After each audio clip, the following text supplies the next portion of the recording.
Hello and welcome back to Let's Use the C Word. So it's time for another update. This one's a bit of an interesting one. So we have had a little bit of good news and actually a little bit of bad news as well. So we're a bit mixed on the update for this time around. So the good news, let's start with the good news. So met with my surgeon on Monday and he basically used the words to describe what he could see on the CT scan as the tumour had reduced in size significantly.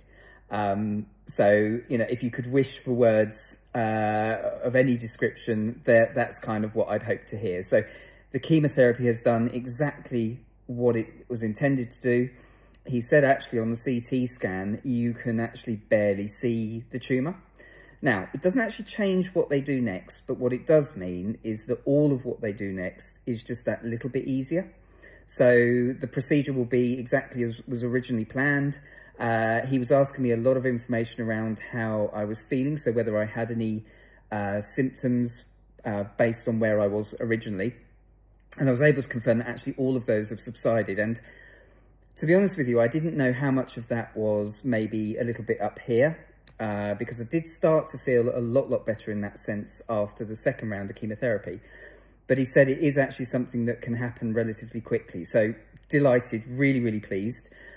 The other really good news is I appear to have kicked the MRSA. So third test came back negative. So again, really fabulous news. On the slightly negative side, unfortunately, during the meeting that we had on Monday, he also said that because of his schedule, he is actually going to have to push my main procedure back by a couple of weeks. So we're now not looking at the main procedure until the 23rd of November. And what that also means is that because I shouldn't be doing this update now because I should actually be in hospital, but the laparoscopy and the fitting of my feeding tube has also been pushed back by 2 weeks, which makes perfect sense because there's no point me having a feeding tube installed that requires flushing twice a day. And, you know, you've obviously got to be careful.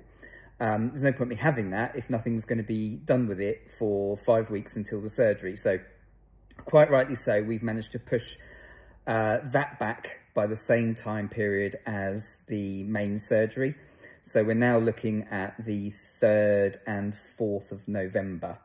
For the laparoscopy and the fitting of the feeding tube. What was nice is actually I saw the actual physical feeding tube. So the dietitian and nutritionist had a sample of what it is, and it's really quite small, and it's got like a triangle, and the triangle is the bit that's actually attached on the outside of my stomach, and then the actual tube itself is kind of just wound round. And then obviously you just take that tube off when you're ready to actually administer the feeding. So kind of just another little piece of insight that we didn't have before. So yeah, it's not great news because some of the things that means, I mean, one of the major things is I was kind of hoping my sister gets married in early December. And I was starting to get myself to a point where I was getting an element of confidence that I might be able to play some kind of role in the day, but actually with the pushing back by that period of time, I suspect it's highly unlikely, and there's a possibility I might not even be out of hospital at that point. The other things that we learned on Monday were a little bit more about some of the kind of complications that can occur through the main surgery. They are significant. However, it's as with all of these things, whilst the likelihood is quite high, it doesn't necessarily mean it happens to everybody. So just to give you an idea, there's about a 60% chance of complications, and they can be anything from something quite minor to something a little bit more significant. One of the main things that can be quite challenging with the main surgery is because of what they do in terms of collapsing the lung in order to get to the esophagus. That has some potential implications in terms of what can happen next. But as I said, it's not guaranteed, so it's very much this is for your information. It's making me very aware of what may happen, but there's no guarantees that something will happen or won't happen. So it's just a very much, you know, go in eyes wide open, know what might happen, and then you kind of play it by ear, see how the recovery goes, see how long I might have to be in hospital, and then see what happens in terms of when I return.